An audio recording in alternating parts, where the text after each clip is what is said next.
Kisah keislaman Abu Dzar yang berhasil bawa kaum Ghifar jadi muslim.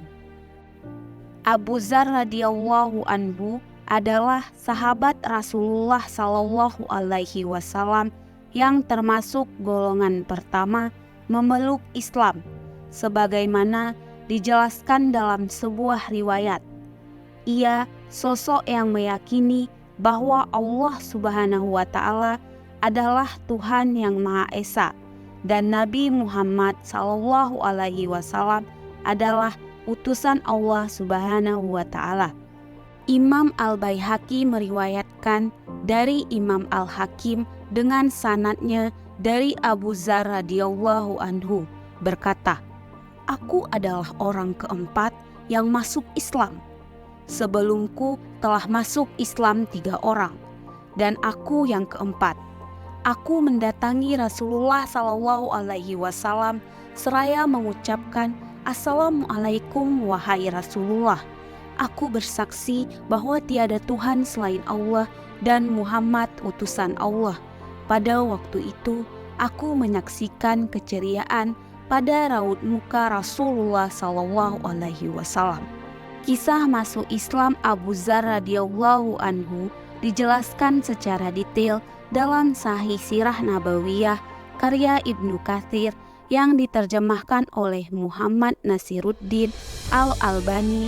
Abu Dzar radhiyallahu anhu adalah seorang dari kalangan kaum Ghifar yang dikenal sebagai orang-orang yang gemar merampok. Suatu hari, Rasulullah Shallallahu Alaihi Wasallam mengirimkan utusan untuk menemui Abu Dzar radhiyallahu anhu dengan tujuan mengajak ia memeluk Islam. Namun, ia tak langsung berangkat ke Makkah, melainkan mengutus saudaranya mencari informasi tentang Rasulullah Shallallahu Alaihi Wasallam. Telah diriwayatkan oleh Imam Bukhari dari Ibnu Abbas radhiyallahu anhu berkata, ketika utusan Rasulullah Shallallahu Alaihi Wasallam tiba pada Abu Dzar, dia berkata pada saudaranya, "Pergilah ke arah lembah ini dan mintalah keterangan dari orang yang menganggap dirinya sebagai seorang nabi yang diberikan wahyu dari langit. Dengarkanlah dari ucapannya, kemudian datanglah padaku." Lalu saudaranya berangkat hingga ia menemui dan mendengarkan ucapan Rasulullah Shallallahu Alaihi Wasallam. Kemudian ia kembali ke Abu Dzar dan berkata padanya, "Aku melihat Nabi mengajarkan akhlak mulia dan memberikan kalimat yang bukan dari syair."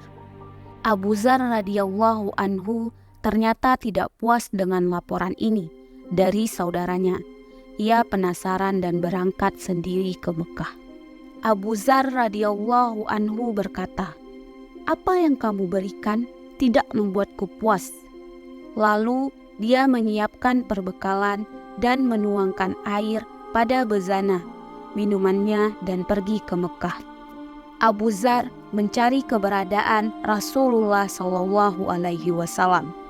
Setibanya di Mekah, Abu Dzar radhiyallahu anhu mendatangi masjid untuk mencari Rasulullah Shallallahu Alaihi Wasallam.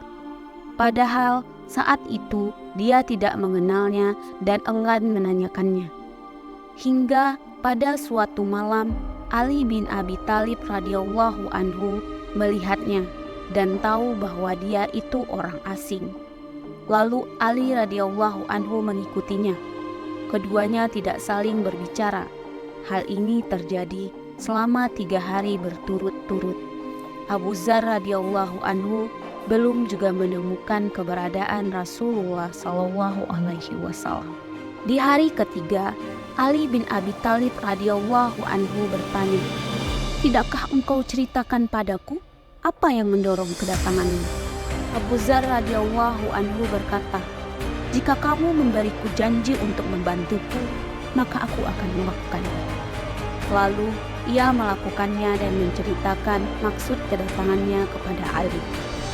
Ali radhiyallahu anhu berkata, "Sesungguhnya Rasulullah itu benar dan ia itu utusan Allah. Besok ikutlah aku walaupun aku takut sesuatu akan menimpamu."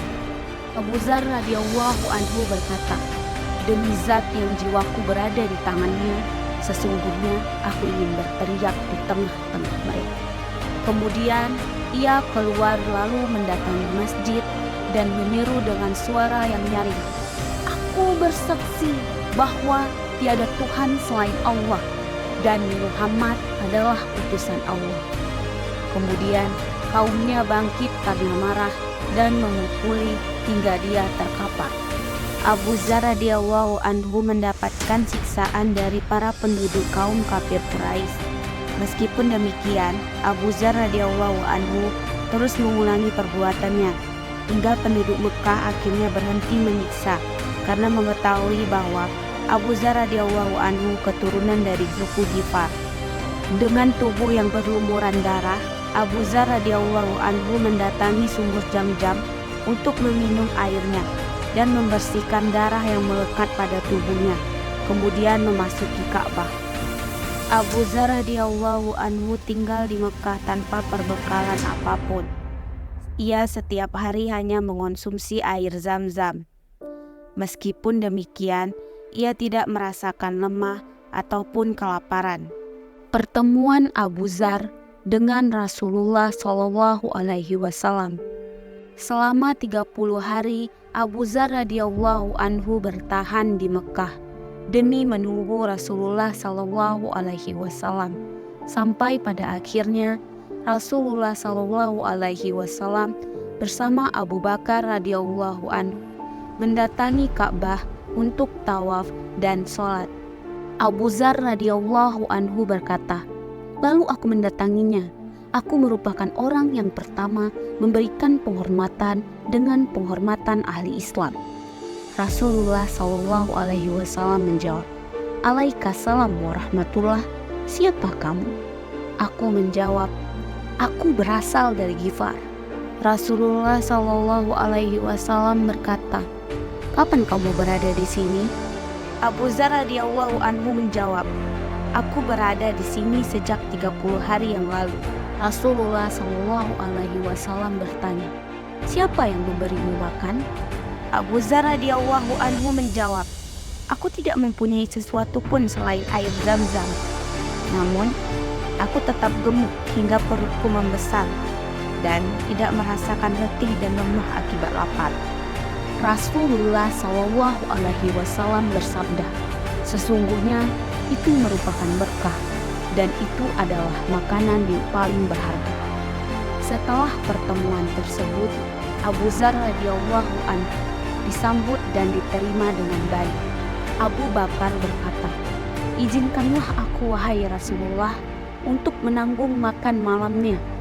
Abu Bakar radhiyallahu anhu membuka pintu dan memetik buah kismis sebagai suguhan bagi Rasulullah dan Abu Dzar radhiyallahu anhu.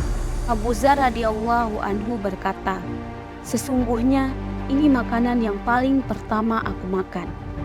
Setelah memeluk Islam, Abu Dzar radhiyallahu anhu kembali ke kaumnya di Madinah. Ia kemudian mengajak ibu dan saudaranya memeluk Islam, hingga akhirnya hampir seluruh kaum Ghifar menjadi Muslim. Bahkan sebelum kedatangan Rasulullah Shallallahu Alaihi Wasallam di Madinah.